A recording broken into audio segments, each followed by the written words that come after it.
বন্ধুরা, আপনারা একটা ভিডিও দেখেছেন যেখানে অনিতা বিশ্বাস দিদি তার ট্রান্সফারটা ফেরত পুরনো স্কুলে আবার ফেরত পেয়েছে, নতুন স্কুলে ওনাকে পাঠানো হয়েছিল, পার্শ্ব শিক্ষিকা উনি। এবং সমন্বয় সমিতি থেকে তাকে বহু সাহায্য করা হয়েছে, সেই কথাটা উনি নিজে বলেছেন। এবং এই বিষয়ে বিস্তারিত জানার জন্য আজকে আমাদের মধ্যে আবার পেয়ে গিয়েছি অলোক সরকার মহাশয়কে। অলোক দা, আপনাকে স্বাগত আমার চ্যানেলে। হ্যাঁ, ধন্যবাদ।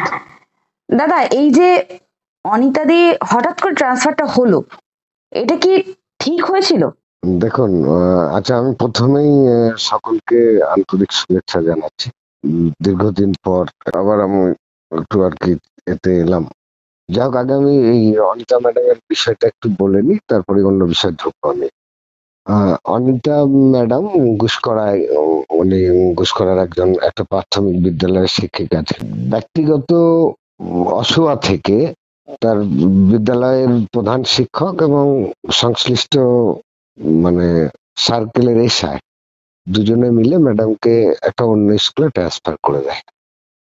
এবার বাড়ি থেকে দূরত্ব বলুন বা সুবিধা অসুবিধা যাই বলুন না কেন, বিষয়টা ইলিগাল।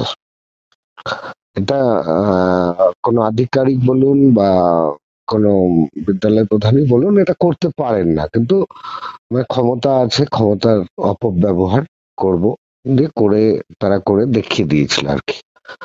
আমি এই খবরটা প্রথম, সত্যিকারের বলতে, উনি আমার সঙ্গে যোগাযোগ করেননি, আমি মিডিয়াতে দেখি প্রথম, সোশ্যাল মিডিয়ায়, ফেসবুকে।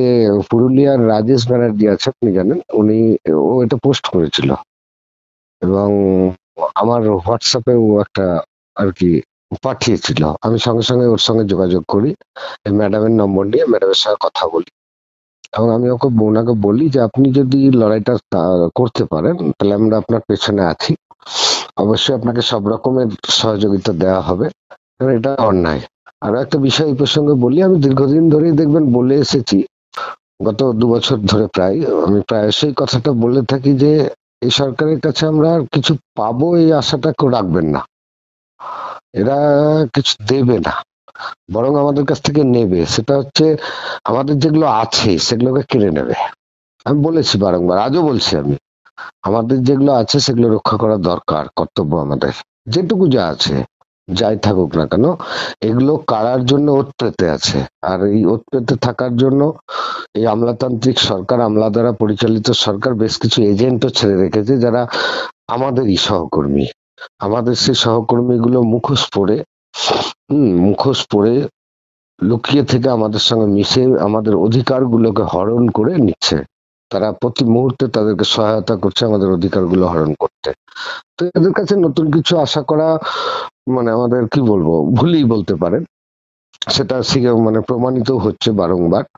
তো সেক্ষেত্রে আমি আরো একটা কথা বলি যে বি এডুকেটেড, আর ভয় আর সমঝোতা দিয়ে কখনো স্বাধীনতা পাওয়া যায় না।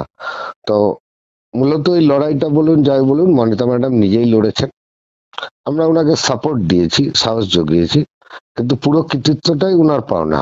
আমাদের সংগঠনের পক্ষ থেকে আমাদের সম্পাদক বলুন, ব্যক্তিগতভাবে আমি, এবং সবচেয়ে বেশি কৃতিত্বের দাবিদার যিনি, তিনি বর্ধমান জেলারই মানকড়ের হচ্ছে আপনার মৃন্ময় চক্রবর্তী মহাশয়। উনি প্রতিনিয়ত ছায়ার মতন পড়েছে অনিতা ম্যাডামকে যা যা করা দরকার তাকে সাহস দেওয়া, কাজগুলো, করণীয় কাজগুলোকে বুঝিয়ে দেওয়া। এই প্রসঙ্গে আমার আরো একজনের কথা মনে পড়ছে, বর্ধমান জেলারই বারাবণীর চামেলি ম্যাডাম, আপনারা নিশ্চয়ই জানেন।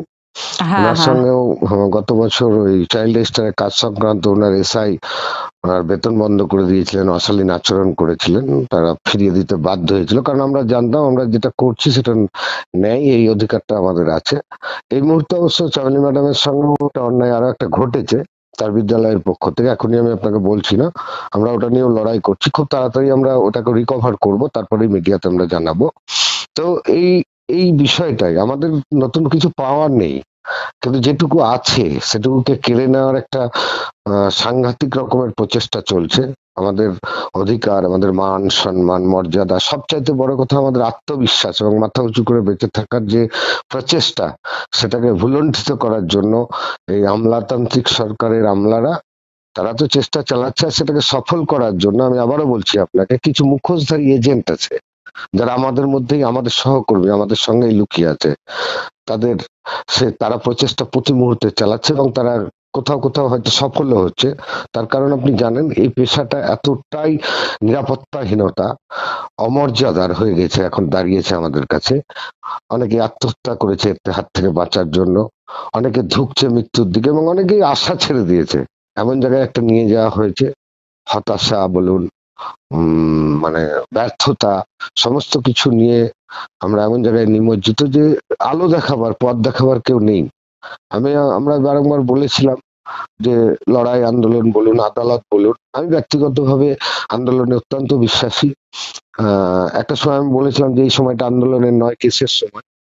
কেস নিয়ে ব্যক্তিগতভাবে আমরা, আমাদের সংগঠন অনেক কটা কেস আমরা করেছি, বিশেষ করে পিএফ কেসের কথা আমি আপনাকে বলতে পারি। এমন একটা জায়গায় নিয়ে এসে, এমন মানে ভাবা যায় না যে জায়গায় যে আমলাতান্ত্রিক সরকারের যে প্রচেষ্টা যেমন করে হোক যে দাবিয়ে রাখতে হবে। যাই হোক, অনিতা ম্যাডামকে আমি স্যালুট জানাচ্ছি এবং এইরকম অনিতা ম্যাডামেরই দরকার, যারা চোখে চোখ রেখে অন্যায়ের বিরুদ্ধে লড়াইটা করতে পারবে। জানি এটা খুব কষ্টকর, বিশেষ করে একজন শিক্ষিকার পক্ষে, তবুও তিনি লড়েছেন, তার জন্য আমরা কৃতজ্ঞ।